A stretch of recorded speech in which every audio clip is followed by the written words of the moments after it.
وفات عجیب و غیر قابل باور خانم نغمه، هنرمند مشهور و مطرح افغان در کشور امریکا. دلیل وفات نغمه چی بوده است؟ گفتنی‌های تازه فامیل نغمه که هرگز باور نخواهید کرد و گریه دختران نغمه کاملا بدور از تصور. نغمه چرا دیگر آهنگ جدید نداشته است و از شوهر دومش هم جدا شد؟ من در این ویدیو پیرامون حقایق همین ماجرا خواهم پرداخت. پس در ادامه با کانال دنیا اینفو باشید.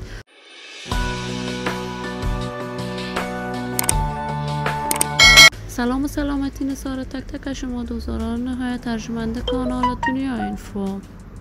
شما را خوش آمدید میگم به یکی دیگر از ویدیوهای جذاب دیدن این کانال. برای حمایت هرچی بیشتر از کانال دنیا اینفو علامت سابسکرایب را فشار دهید تا ویدیوهای دیگر کانال دنیا اینفو را از دست ندهید. نغمه، هنرمند مشهور، چهره شناخته شده و مطرح در میان هنرمندان افغانستان، علاقه‌مندان و دوستداران خاص خودش را دارد. این هنرمند محبوب و مطرح افغان توانست در مدت خیلی کوتاهی در میان مردم افغانستان شهرت خوب پیدا کند.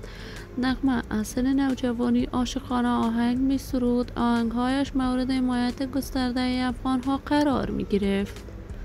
این هنرمند در سن 18 سالگی ازدواج کرد. همسر اولش منگل بود. با منگل آهنگهای دوگانه بیشماری سرود. اما نغمه بعد از آن که به کشور امریکا سفر کرد از شوهرش جدا شد و بار دیگر در کشور امریکا با پسر یکی از رهبران مجاهدین ازبق افغانستان ازدواج کرد.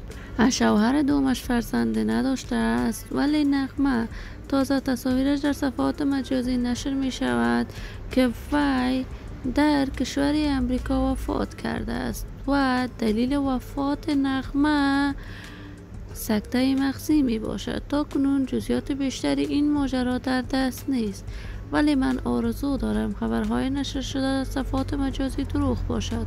خوشبختی و سعادت برای این هنرمند با جمعی از هنرمندان دیگر از بارگاه عزت الله آرزو دارم.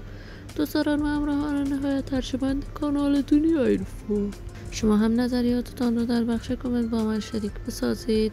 این ویدیو را با علاقه‌مندان و دوستان نغمه به اشتراک بگذارید.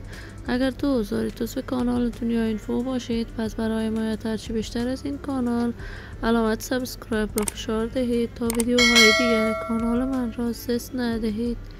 تا درود دیگر، بدرود.